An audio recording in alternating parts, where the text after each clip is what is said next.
So hello everyone, my name is Abhishek और आप देख रहे हैं ग्रेविटेशन का 5th लेक्चर, जो कि मोस्ट प्रोबेबली लास्ट लेक्चर होने वाला है। इसमें हम एनसीईआरटी के क्वेश्चंस करेंगे, तो होप करता हूँ कि आपने सारे कॉन्सेप्ट अच्छे से सीख लिए होंगे। चलिए स्टार्ट करते हैं। तो स्टार्टिंग कुछ क्वेश्चन थोड़े कॉन्सेप्चुअल है, तो मैं आपको जल्दी जल्दी थोड़ा बता देता हूँ।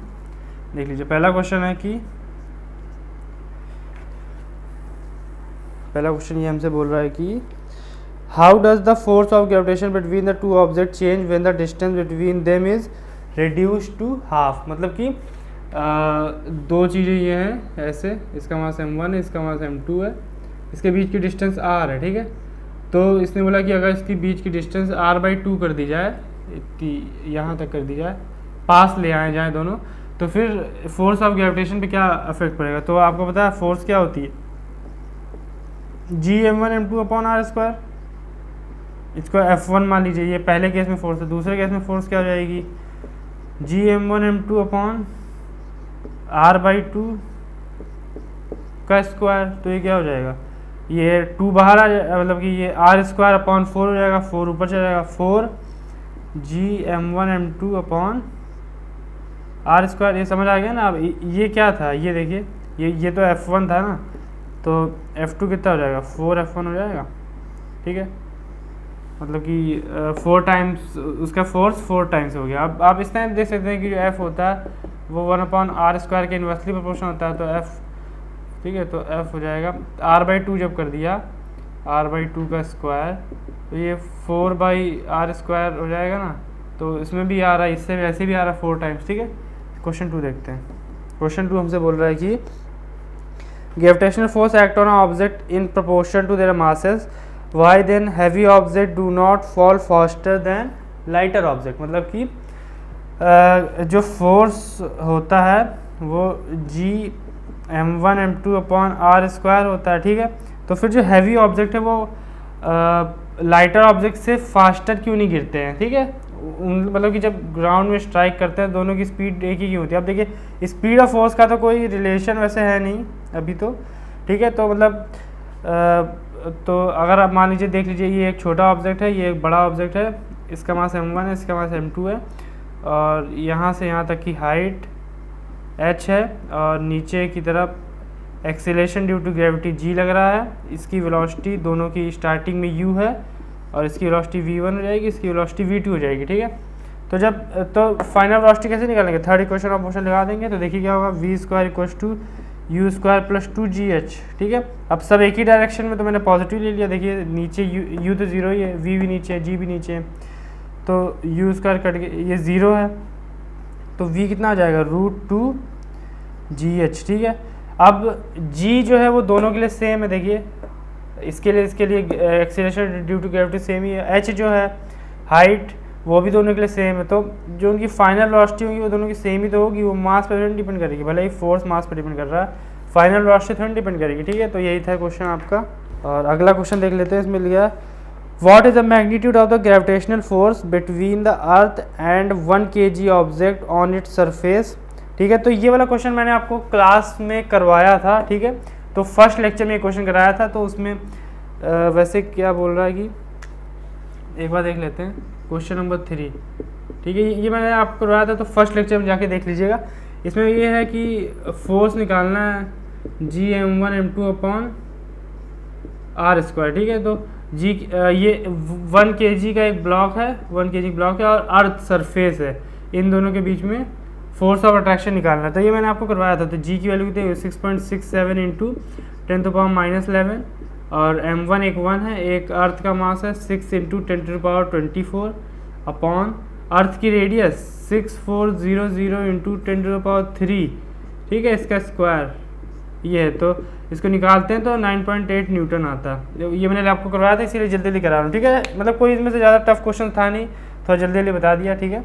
तो फोर्थ क्वेश्चन हमसे कहता है कि the earth and the moon are attracted to each other by gravitational force, does the earth attract the moon with the force that is greater और स्मॉलर और the same as the force with which the moon attract the earth, ठीक है। और इसमें पूछा गया है Y.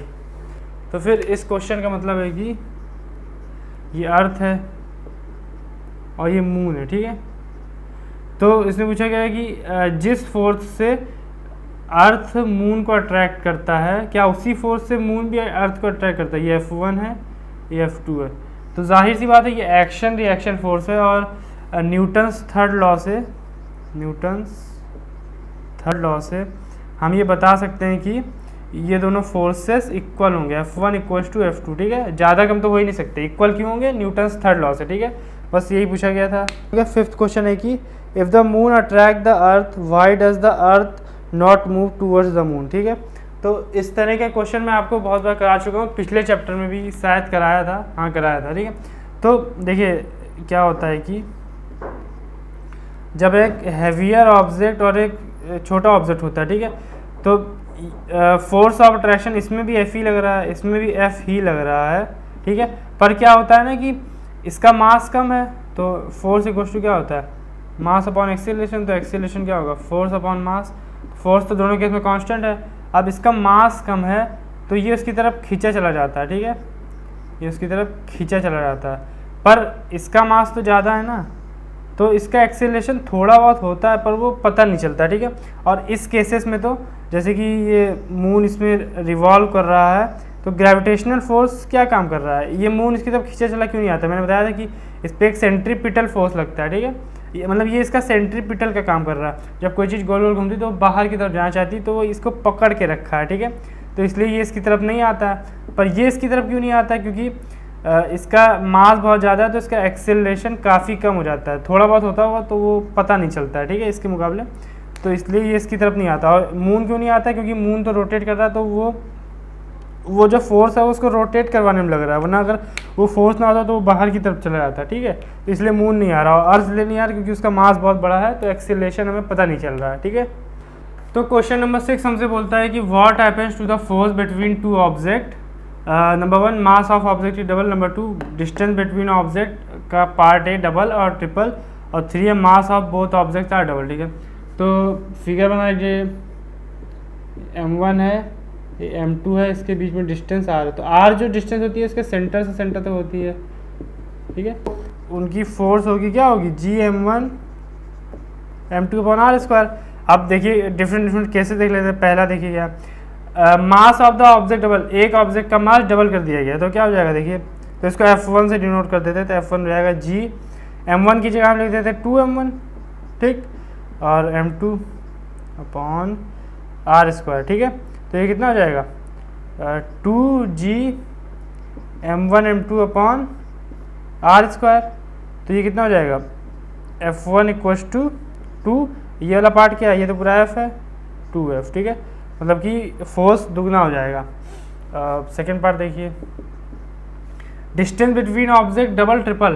तो इसका पहला तो F2 मान लीजिए, तो F2 क्या होगा कि G M1 M2 upon distance कितना डबल है ना, तो 2 हो जाएगा 2R स्क्वायर, ठीक है। तो ये क्या होगा? G M1 M2 upon 4R square. तो कितना हो जाएगा? 4, ये पूरा इतना पूरा F है, F अपॉन 4 हो जाएगा कि नहीं हो जाएगा? अब F3 देखते हैं। F3 मतलब इसका B पार्ट, तो उसमें क्या था? ट्रिपल हो गया था, तो यहाँ 2R की जगह 3R कर देंगे, तो जब बाहर आएगा तो 9 हो जाएगा, तो F/9 हो जाएगा कि नहीं हो जाएगा? खुद ही सोचिए, F is directly 1 upon R square होता है, तो ये R की जगह जब 3R कर देंगे तो ये 9 बाहर आ जाएगा ना। अब थर्ड देखते हैं, F4, ठीक है। इसमें क्या है कि mass of both the object are double, दोनों का डबल कर दिया, तो क्या हो जाएगा? G 2M1 into 2M2 upon R square, ठीक है। तो ये क्या हो जाएगा? F4 equals to 2 into 2 4 G M1 M2 upon R square. तो F4 कितना हो जाएगा? 4F, ठीक है। समझ आ गया वो क्वेश्चन? तो क्वेश्चन नंबर 7 पूछा गया है कि what is the importance of universal law of gravitation. तो इम्पॉर्टेंस अब क्या ही बताएं, इसमें जो लिखा है वही पढ़ देते हैं। The importance of universal law of gravitation is that it explain motion of planet around the sun, ठीक है, और the motion of the moon around the earth, the motion of artificial satellite around the earth. It also explains the phenomena of rainfall, snowfall, of flow of water in the river, मतलब कि अब ये explain करता है planet around the सन। मतलब मान लीजिए ये सन है, ये मैंने आपको पूरा अच्छे से समझाया था। मान लीजिए ये कोई प्लैनेट है, ठीक है, तो फिर ये इसके गोल गोल जब घूम रहे हैं, तो मैंने आपको बताया था ना, ये planet gravitation, universal gravitation law की वजह से ही घूम पाते हैं। इनकी जो ग्रेविटेशन फोर्स लग रहा है ना, ये इसको ऐसे खींच रहा है, ये इसको खींच रहा है, ठीक है, और ये भी इसको खींच रहा है। अब इसमें वही केस हो गया, सन बहुत बड़ा होता है तो ये उसको जितना फोर्स लगाएगा उसका एक्सीलरेशन बहुत कम होगा, ठीक है, तो नेग्लिजिबल हो जाएगा। ये इसको खींच रहा है ऐसे, इस पे से फोर्स लग रहा है, और ये इसी फोर्स के कारण तो ये घूम पा रहा है, ठीक है, इसी फोर्स के कारण ये घूम पा रहा है, क्योंकि जब कोई चीज़ सर्कुलर मूव करती है तो उस पर एक आउटवर्ड फोर्स लगता है, तो उस फोर्स को ये ग्रेविटेशनल फोर्स GF बोल लो कैंसिल कर देता है, ठीक है। तो मतलब यही है इसका इम्पोर्टेंस, इसकी तरफ से ये घूम सन के साथ प्लैनेट, या फिर प्लैनेट और मून, या फिर कोई सैटेलाइट और प्लैनेट, ठीक है। और क्वेश्चन नंबर 8 हमारा कह रहा है कि what is acceleration of free fall. जब फ्री फॉल होता है, क्वेश्चन नंबर 7, क्वेश्चन नंबर 8, ये क्वेश्चन नंबर 7 था, ठीक है। क्वेश्चन नंबर 8 कह रहा है what is acceleration of free fall. तो जब फ्री फॉल होता है तो हमारा एक्सेलरेशन क्या होता है, सबको पता है, G होता है 9.8 मीटर पर सेकेंड। यही तो होता है जब फ्रीली फॉल हम करते हैं, तो यही तो हमारा एक्सेलरेशन होता है, ठीक है। तो क्या आसान से क्वेश्चन पूछेंगे, ठीक है। क्वेश्चन नंबर 9 भी देख लीजिए, what do we call the gravitational force between the earth and an object. Gravitational force को और क्या कहते हैं, अर्थ ग्रेविटी कहते हैं, ठीक है। ये भी आसान सा क्वेश्चन था। अब एक थोड़ा अच्छा क्वेश्चन है, क्वेश्चन नंबर 10, ठीक है, क्वेश्चन नंबर 10 थोड़ा अच्छा क्वेश्चन देख लीजिए। Amit buy few gram of gold at poles as per the instruction of one of his friend, he hand over same when he meet him at equator, will his friend agree with the weight of gold bought, if not why, ठीक है। तो इसने बोला गया है कि अमित ने कुछ मान लीजिए कुछ ग्राम गोल्ड खरीदा, मान लीजिए 20 ग्राम गोल्ड खरीदा, 25 ग्राम ले लीजिए, 25 ग्राम गोल्ड खरीदा पोल पे। पोल और इक्वेटर क्या होता है, जो मैंने आपको बताया था, अर्थ ऐसी होती है, ऐसी होती है अर्थ, यहाँ पे फ्लैट सरफेस होती है, फिर ऐसे होती है, ठीक है। तो अपनी अर्थ सरफेस ऐसे होती है, तो फिर क्या होता है, यहाँ पे ग्रेविटी ज़्यादा होती है और इक्वेटर पे ग्रेविटी कम होती है, क्योंकि देखिए ये कम डिस्टेंस है, यहाँ पे ये डिस्टेंस बढ़ गई ना थोड़ी सी, ठीक है। तो ये होता है, आप 11th क्लास में अच्छे से पढ़ेंगे पूरा, मतलब हर एक एंगल पे उसमें तो पढ़ेंगे। यहाँ पे ऐसे देख लीजिए कि पोल्स पे ग्रेविटी ज़्यादा होती है और यहाँ इक्वेटर पे ग्रेविटी कम होती है, ठीक है। इक्वेटर मतलब ये पूरी लाइन, मतलब ये जो अर्थ है उसमें यहाँ से ऐसे पूरी लाइन, इसको इक्वेटर कहते हैं, और ये पोल्स होते हैं, ठीक है, ये वाले शायद इस पूरे को ही पोल कहते होंगे मुझे लग रहा है, या फिर इन्हीं दोनों को पोल कहते हैं, ठीक है। ये नॉर्थ पोल होता है, साउथ पोल होता है, और ये इक्वेटर लाइन है, ठीक है। तो मुद्दा हमारा ये है कि इक्वेटर पे ग्रेविटी ज़्यादा, इक्वेटर पे ग्रेविटी जो है वो कम होती है, पोल पे ग्रेविटी तो होती है वो ज़्यादा होती है, ठीक है। ग्रेविटी या फिर एक्सेलरेशन ऑफ ग्रेविटी, मतलब जी की वैल्यू इक्वेटर पे, पोल्स पे ज़्यादा होती है और इक्वेटर पे कम होती है, ठीक है। तो फिर मान लीजिए उसके दोस्त ने यहाँ पे कुछ गोल्ड खरीदा, मान लीजिए 25 ग्राम गोल्ड खरीदा, ठीक है, 25 ग्राम गोल्ड खरीदा, तो उसका वेट कितना हो जाएगा, 25 मतलब मान लीजिए 0.25 ग्राम में है, तो इसमें करेंगे ना केजी में कर लेंगे, 0.25 इंटू 10 मान लेते हैं, ठीक है। तो ये कितना हो जाएगा 0.25 न्यूटन इसका वेट आएगा, ठीक है। ये पोल पे है। अब आप आ जाइए इक्वेटर पे आ जाइए, तो W of weight at equator, तो ये मास तो उतना ही रहेगा, पर जो ये ग्रेविटी है वो 10 से कम हो जाएगी। तो 10 से कम मान लीजिए 9 तो नहीं हो जाएगी, 9.5 ऐसे करके कुछ मान लीजिए। तो जो भी आंसर आएगा वो इससे तो कम ही आएगा ना, इज़ लेस देन 0.25, इससे तो कम ही आएगा, मतलब W of E is less than W of N। तो मेरे कहने का मतलब है उसका वेट मान लीजिए यहाँ पे उसका वेट यहाँ पे 0.25 न्यूटन था, ठीक है, और यहाँ आते आते उसका वेट कम हो गया, ठीक है। तो वो बोलेगा, तो उसका दोस्त अमित का बोलेगा कि तुम तो मुझे कम सोना बेच रहे हो, पर उसको क्या पता कि पोल पे तो उसका वेट उतना ही था, ठीक है, पोल पे तो उसका वेट उतना ही था। अब ये भी बोलेगा कि मैं तो इतना सोना लाया था, मैंने इतने में ख़रीदा है, और यहाँ पे मतलब मुझे उतने रुपये चाहिए उसके, मतलब इतने 0.25 न्यूटन सोने के रुपए चाहिए, या फिर कह लीजिए कि 25 ग्राम सोने, यहाँ पे 25 ग्राम सोना था, यहाँ के वो मान लीजिए 24 या 23 ग्राम कुछ हो गया, ठीक है। इतना ही, मतलब मास कम नहीं हो गया, वेट कम हो गया। ये तो वैसे मास होता है, मास कम नहीं हो गया, वेट उसका कम हो गया, ठीक है। तो बोलेगा तुम तो मुझे कम सोना बेच रहे हो, ठीक है, मास नहीं देखा जाता, वेट ही देखा जाता है, तुम तो मुझे कम सोना बेच रहे हो, तो फिर मतलब उनके बीच में कॉन्फ्लिक्ट हो जाएंगे और क्या। तो यही इस क्वेश्चन पूछा गया कि उसका दोस्त तो क्या एग्री करेगा लेने पे, तो बिल्कुल एग्री नहीं करेगा, ठीक है, क्योंकि यहाँ ग्रेविटी ज़्यादा होती है, यहाँ ग्रेविटी कम होती है, तो ग्रेविटी कम हो गई तो उसका वेट कम हो गया सोने का। तो वो बोलेगा कि तुम यहाँ पे मतलब ये जो यहाँ पे जो दोस्त था, मान लीजिए ए था, ये बी था, ठीक है, तो ए बी से बोलेगा कि मैं वहाँ पर 25 ग्राम खरीदा था, अब मुझे तो 25 ग्राम के पूरे पैसे चाहिए ना जब इसको बेचेगा, पर ये बोलेगा पर ये तो 23 ही ग्राम है, मैं तो 23 ग्राम के पैसे दूंगा, तो दोनों के बीच में कॉन्फ्लिक्ट हो जाएंगे, ठीक है। तो एक काफ़ी अच्छा सा क्वेश्चन था। अब क्वेश्चन नंबर 11 भी ऐसे कॉन्सेप्चुअल, उसमें बोला गया कि why will a sheet of paper fall slower than one that is crumpled into a ball. मतलब कि है कि एक शीट ऑफ पेपर ऐसा है, ठीक, और एक शीट ऑफ पेपर को ऐसे ऐसे करके हमने उसका बॉल बना दिया, ठीक है, ऐसे ऐसे कुछ धारियाँ उसमें होती है। तो उसने बोला कि ये वाला धीमे क्यों स्लो फॉल करेगा, ये जल्दी क्यों फॉल करेगा, ठीक है। तो ये वाला भी मैं आपको एग्जांपल दे चुका हूँ, जैसे मैंने बताया था कि एक पेपर है या फिर एक फेदर है और एक थॉर का हैमर है, दोनों को गिराओगे तो पहले कौन गिरेगा तो अगर वैक्यूम में गिराया जाए तो दोनों साथ में गिरेंगे, पर अगर एयर के प्रेजेंस में गिराया जाए तो इसमें इसका सरफेस एरिया बहुत ज़्यादा बड़ा हो गया ना, तो इस पर एयर रेसिस्टेंस लग जाता है, तो इसलिए ये देर में गिरता है और ये जल्दी क्या मतलब ये अपने ओरिजिनल टाइम पे गिर जाता है, ठीक है। तो बस ये इसी वजह से होता है, वैक्यूम में अगर गिराया जाए तो दोनों ही साथ में गिरेंगे, ठीक है। ये क्वेश्चन नंबर था 11 का आंसर। तो क्वेश्चन नंबर 12 मास और वेट पे है, आसान सा क्वेश्चन है। इस तरह के काफ़ी क्वेश्चन, काफ़ी तो नहीं मतलब 2-3 क्वेश्चन किए थे हम लोगों ने, तो देखते हैं क्या है। Gravitational force on the surface of moon is 1/6 as strong as gravitational force on the earth, ठीक है।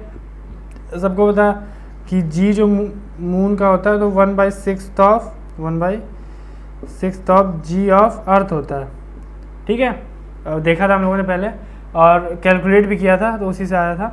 What is the weight of 10 kg object on moon and earth, और जी इसमें कुछ नहीं दिया है तो 9.8 ही मानेंगे। मैंने बोला था ना, जब कुछ नहीं दिया होता तो 9.8 मानते हैं, जब देना होता है तो 10 वो अपने से दिया होता है, ठीक है, अपने से 10 नहीं मान लेते हैं। तो देखिए क्या होगा, अर्थ पे वेट कितना होगा, वेट कितना होता है mass into accel, mass into g m g, mass कितना 10 kg इंटू 9.8 कितना होगा 98 न्यूटन वेट होगा। अब जो ग्रेविटी मून पे कितनी होगी, जीएम कितना हो जाएगा 1/6 ऑफ 9.8 होगा, तो इसको निकाले तो 1.63 आता है, ठीक है। तो मून पे वेट कितना होगा m इंटू जी एम, ये था जी, मास तो कांस्टेंट है, तो कितना हो जाएगा 10 इंटू 1.63 कितना हो जाएगा 16.3 न्यूटन, ठीक है। बहुत आसान सा क्वेश्चन था, समझ आ गया ना आप लोगों को, कुछ ऐसा तो नहीं कि समझ नहीं आया।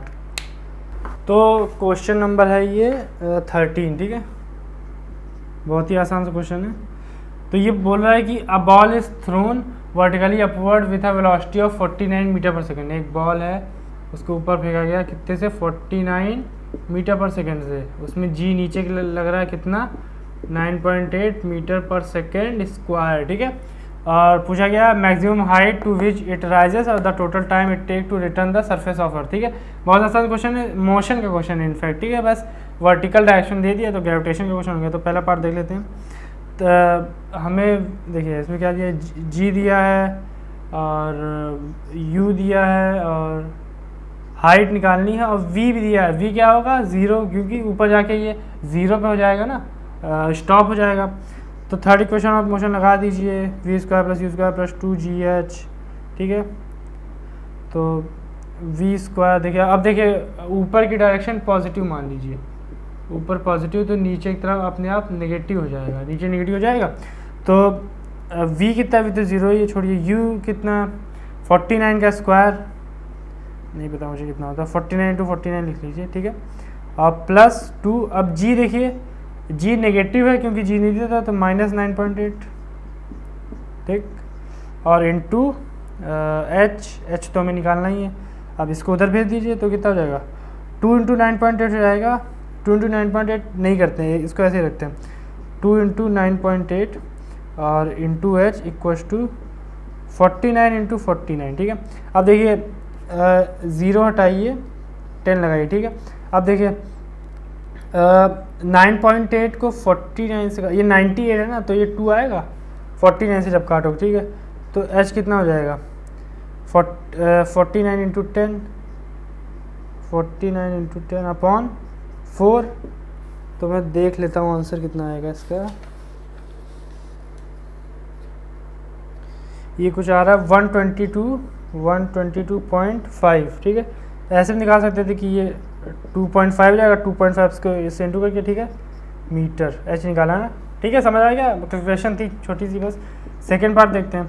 सेकेंड पार्ट में पूछा है कितना टाइम लगेगा वापस अर्थ में आए, मतलब कि यहाँ से पहले ऐसे जाके यहाँ से ऊपर आएगा, फिर वापस ऐसे नीचे जाएगा, तो उसके लिए कितना टाइम लगेगा। ठीक है, तो एक चीज़ मैं आपको बता देना चाहता हूँ, जितना टाइम ऊपर जाने में लगता है उतना ही टाइम नीचे आने में लगता है। ठीक है, तो कोई एक टाइम कैलकुलेट कर दीजिए, इंटू 2 कर दीजिए। तो हम ऊपर जाने का टाइम कैलकुलेट कर लेते हैं, हम equation v equals to u plus AT लगा देते हैं, या फिर GT। तो देखिए v 0 है, u ऊपर की तरफ है ना 49 है, माइनस g नीचे की तरफ है 9.8 है, इंटू t। अब इसको उधर ले आइए, 9.8 equals to 49, 9.8 into t into 9.8, इसको इससे काटिए तो ये 5 से जाएगा। ठीक है, तो t कितना हो गया, t हो गया 5 सेकेंड। अब नीचे आने में 5 सेकेंड लगेगा, तो टोटल टाइम कितना हो गया, टोटल टाइम हो गया 10 सेकेंड। ठीक है, नोट कर लीजिए, बहुत ही आसान क्वेश्चन था।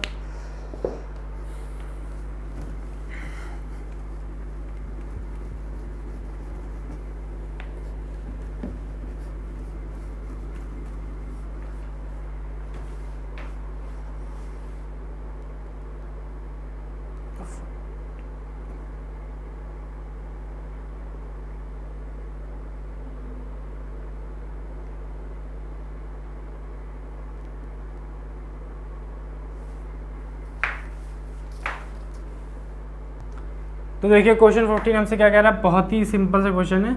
अ stone is release from a height of 19.6 metre, calculate the velocity just before touching the ground. बस मतलब एक हाइट से यहाँ से रिलीज़ कर दिया गया, ये 19.6 मीटर है, और जब ये यहाँ आ जाएगा तो इसकी वेलोसिटी बताना है। जी नीचे की तरफ है, सबको पता है, और यहाँ से रिलीज़ किया गया तो u इक्वल टू 0 डिस्टेंस दिया है।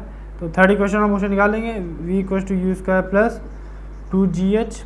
ठीक, अब v कितना है, v तो हमें निकालना ही है, u 0 है, 2g। अब देखिए इसमें क्या है कि सब नीचे की तरफ है ना, तो हाइट भी तो नीचे की तरफ है। देखिए क्योंकि यहाँ से नीचे की तरफ कवर कर रहा है ना डिस्टेंस। ठीक है, तो माइनस 9.8, कुछ नहीं दिया 9.8, और हाइट भी तो माइनस में रखेंगे। जब ऊपर तरफ जाते हैं तो मतलब जिधर तरफ जाते हैं उधर की डिस्टेंस रखते हैं। ठीक है, मतलब डिस्टेंस का एक तरह से डिस्प्लेसमेंट है ना, तो डिस्प्लेसमेंट की भी तो डायरेक्शन होती है। तो ये कितना माइनस 19.6, समझ आ रहा है ना आपको, इसका भी ध्यान रखेंगे अब से। तो v स्क्वायर कितना हो जाएगा, अब ये देखिए 2 इंटू 9.8 कितना होगा, 19.6 होगा, इंटू 19.6, माइनस माइनस कैंसिल हो गया, तो 19.6 इंटू 19.6 कितना होगा, v स्क्वायर इक्वल टू कितना होगा 19.6 का square, square square cancel, v equal to 19.6 metre per second. ठीक है, तो क्वेश्चन नंबर 15 बिल्कुल सिमिलर क्वेश्चन है लास्ट क्वेश्चन तरह। तो इसमें पूछा गया the stone is thrown vertically upward with initial velocity of 40 metre per second, find the maximum height reach by stone. वही पूछा गया जो लास्ट क्वेश्चन पूछा गया था, पर इसमें एक और एडिशनल क्वेश्चन वो है कि what is the net displacement and total distance travel by the stone when it fall back. ठीक है, और g 10 metre per second square दिया है, तो काम आसान कर दिया गया।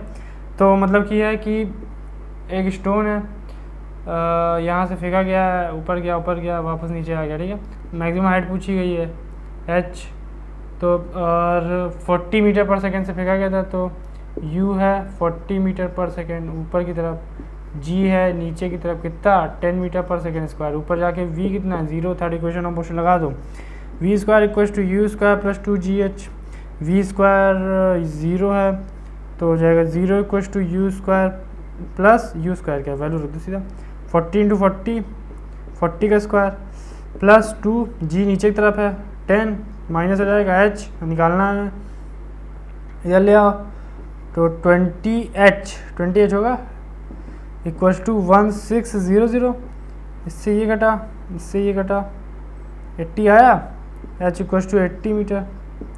अब इसने पूछा है कि what is the displacement and total distance travel by the stone when it fall back, मतलब जब वापस आता है तो डिस्प्लेसमेंट और डिस्टेंस कितनी होगी।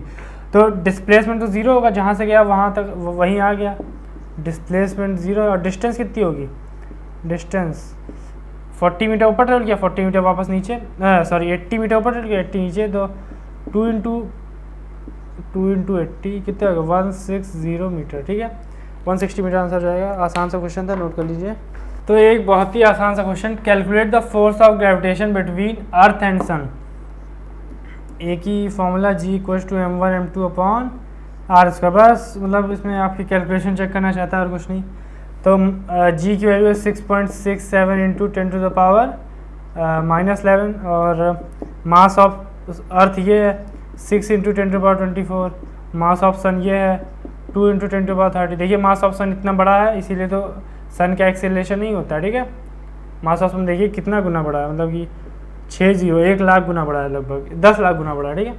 और मास ऑफ सन और अपॉन क्या, रेडियस का स्क्वायर, रेडियस मतलब distance between them, average distance निकाली गई 1.5 इंटू 10 टू पावर 11 इसका स्क्वायर, तो इसको निकालेंगे तो 3.57 into 10 to the power 22 newton, ठीक है। याद किया मैंने, मतलब अभी भी देखी है मैंने, याद नहीं मुझे, ठीक है। मतलब बस कैलकुलेशन था इसमें, और तो कुछ था ही नहीं पता। तो देखिए क्वेश्चन नंबर 17 एक बहुत ही अच्छा क्वेश्चन, देखते हैं क्या बोल रहा है। A stone is allowed to fall from the top of the tower 100 metre high and at the same time another stone is projected vertically upward from the ground with a velocity of 25 metre per second, calculate when and where the two stone meet. मतलब कि एक tower है, ये मान लेते हैं ऐसे, तो यहाँ से एक स्टोन गिराया गया है, ठीक है, ये 100 मीटर का है, 100 मीटर, ठीक है, यहाँ पे ग्राउंड है, और इसी समय जस्ट एक स्टोन यहाँ से फेंका गया, 25 एक स्टोन फेंका गया 25 मीटर पर सेकेंड की स्पीड से, ठीक है। और जी जो है नीचे की तरफ है, दोनों के लिए जी है कितना है 10 मीटर पर सेकेंड स्क्वायर। एक बार मैं चेक कर लेता हूँ क्वेश्चन में कितना दिया, क्वेश्चन में कुछ भी नहीं दिया, तो फिर हमें 9.8 मानना पड़ेगा, 9.8 मीटर पर सेकेंड स्क्वायर, ठीक है। अब उसने बोला है कि ये ऊपर जा रहा है, ये नीचे आ रहा है, ये u इक्वल टू 0, इसका u इतना, तो एक जगह पे मान लीजिए कहीं भी मीट करेंगे, तो फिर मान लीजिए यहाँ पे ये मीट करेंगे, ठीक है, यहाँ पे मीट करेंगे, तो ये डिस्टेंस यहाँ से x मान लेते हैं, x है, तो यहाँ से कितनी होगी 100 माइनस एक्स होगी ना, क्योंकि इन दोनों को प्लस करने में 100 आएगा ना, एक x है तो एक 100 माइनस एक्स हो जाएगा ना, यहाँ से यहाँ तक, ठीक है। अब बस इन दोनों पार्टिकल्स के लिए वो इक्वेशन ऑफ मोशन लगा देंगे और आंसर आ जाएगा। तो देखिए जब ये लेट मान लेते हैं, let they will meet at time t, मान लीजिए टाइम टी मीट करेंगे, देखिए टी इक्वल टू 0 पे ये भी छोड़ा गया, टी इक्वल टू 0 पे ये भी फेंका गया, तो जब ये मीट करेंगे तो टाइम टी हो रहा होगा उस समय, ठीक है, ये मान लेते हैं।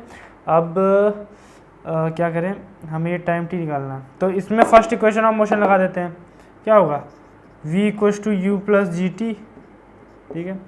तो v हमें पता नहीं है, v नहीं पता ना, sorry, second equation of motion लगाते हैं, ठीक है।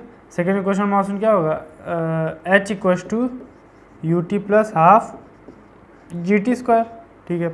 डायरेक्शन देखो, ऊपर की डायरेक्शन को पॉजिटिव मान लो, ऊपर डायरेक्शन पॉजिटिव मान लो, ठीक है।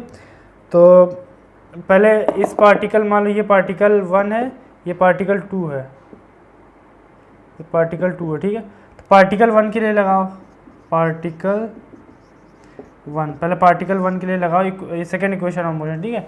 तो ऊपर पॉजिटिव मानना पाइए, तो नीचे जा रहा है ना, तो नीचे जा रहा है तो माइनस कितना x लेंगे, क्योंकि माइनस क्यों लिया, क्योंकि x एक डिस्प्लेसमेंट है और ये वेक्टर क्वांटिटी पर हमने ऊपर पॉजिटिव लिया, पर ये नीचे जा रहा है, ठीक है, तो हम माइनस x लेंगे इक्वल्स टू u कितना, u तो इसका 0 था, ठीक है, तो वो टर्म नहीं आएगा, 0 हो जाएगा, u 0 into T plus half, ठीक है। अब g किधर है, g नीचे की तरफ है, तो माइनस 9.8 इंटू टी स्क्वायर, ये होगा कि नहीं होगा, ठीक है। तो ये इससे कट जाएगा, ये 4.9 हो जाएगा, तो हो जाएगा minus x equal to minus 4.9 t square, तो इससे ये कटा, तो एक्स इक्वल टू कितना आ जाएगा 4.9 टी स्क्वायर, ठीक है, इक्वेशन 1 मान लो।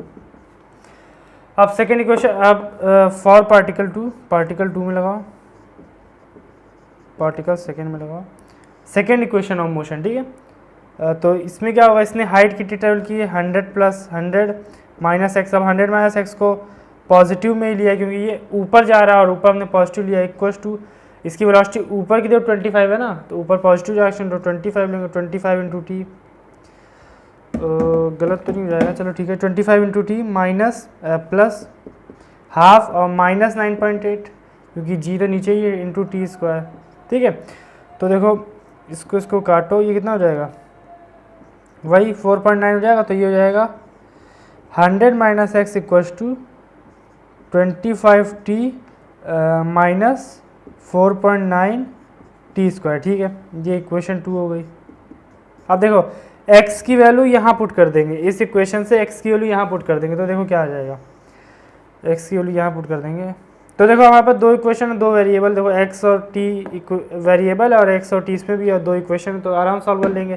तो x की वैल्यू उठा के यहाँ पुट कर दो, तो देखो कितना आ जाएगा 100 माइनस ये 4.9 t square equals to 25 t minus 4.9 t square, ठीक है। तो ये इधर जाएगा, सॉरी ये इधर जाएगा, ये कट जाएगा, इससे से कट जाएगा, ये उधर जाके प्लस हो जाएगा, देखिए 4.9 t square 4.9 t square cut गया, तो ये वो कितना हो जाएगा 100 इक्वल्स टू 25 टी, अब टी कितना हो जाएगा 100/25 इक्वल्स टू 4, तो 4 सेकेंड आ गया यहाँ से हमारा टी, ठीक है। अब हमें एक्स निकालना है, तो यहाँ वैल्यू पुट कर दो, ठीक है, यहाँ वैल्यू पुट कर दो, एक्स इक्वल्स टू आ जाएगा 4.9 इंटू 4 आया है, तो 4 इंटू 4 कितना हो जाएगा 16 हो जाएगा, तो इसको कैलकुलेट कर लो, मैं डायरेक्ट आंसर लिख देता हूँ,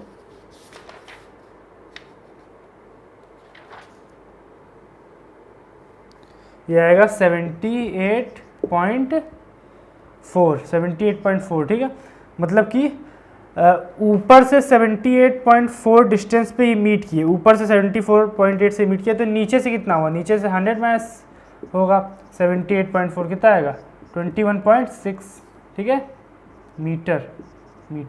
x की वैल्यू 78.4 का मतलब पता है क्या है, x ऊपर से है ना, यहाँ मैंने भले ही इसको थोड़ा ऊपर ले लिया था, पर ये x 78.4 मतलब यहाँ कहीं होगा, ठीक है। The two particle will meet 21.6 metre from ground, ठीक है, ग्राउंड से इतने दूरी पे मीट करेंगे, ठीक है, समझ आ गया, आसान न्यूमेरिकल था, बस साइन का खेल था, पॉजिटिव नेगेटिव आपको सही से रखना था, ठीक है, नोट कर लीजिए एक बार।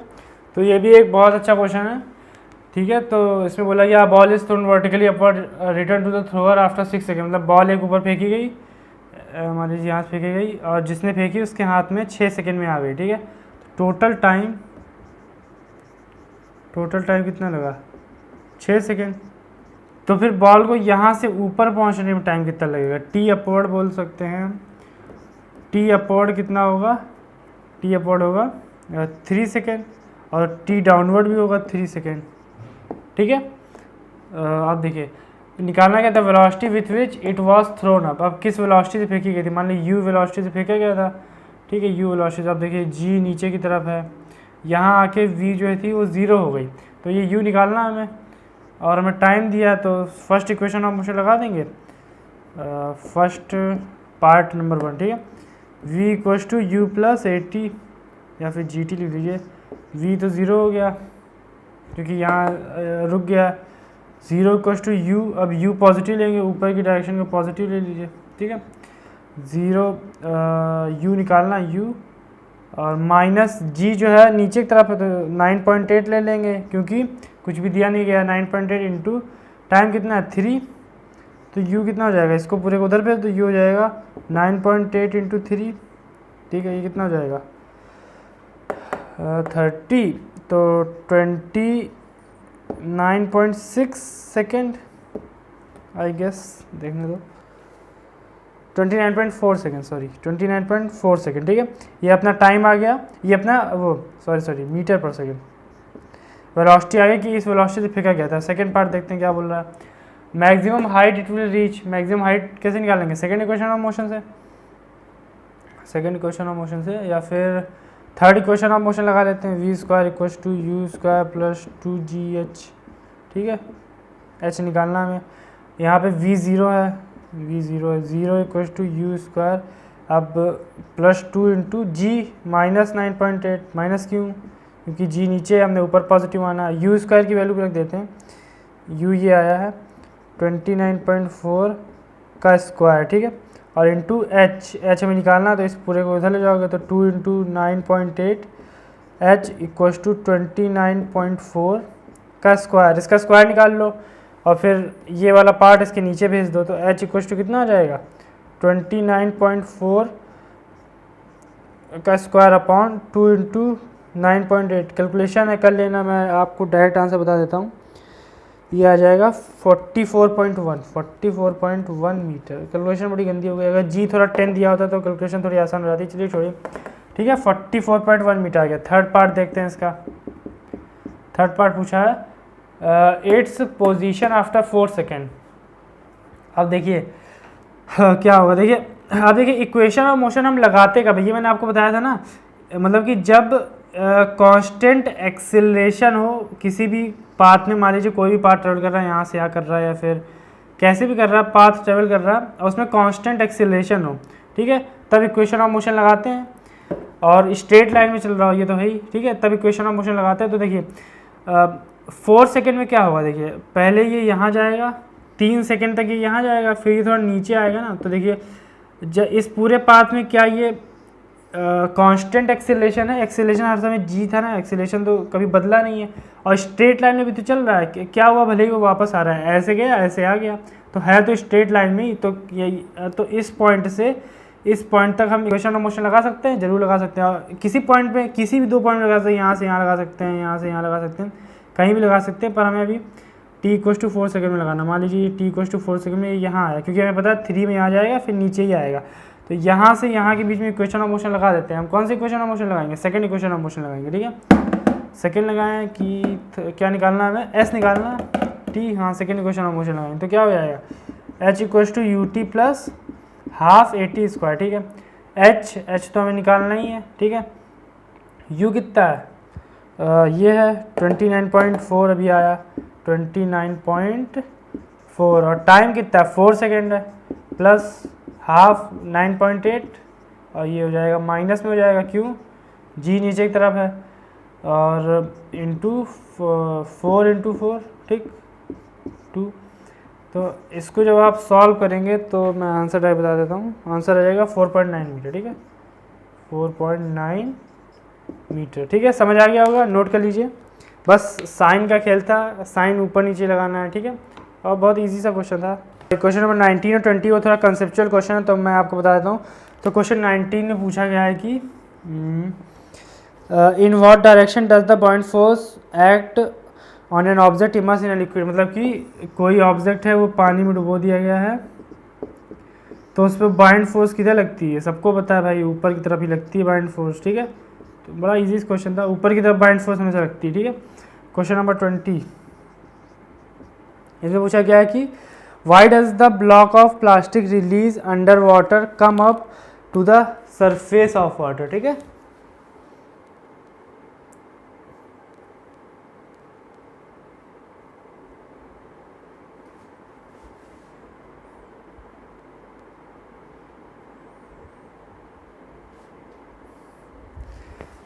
तो इसका मतलब है जब प्लास्टिक बॉटल को पानी में डाल दिया जाता है तो वो ऊपर क्यों आ जाती है, ठीक है।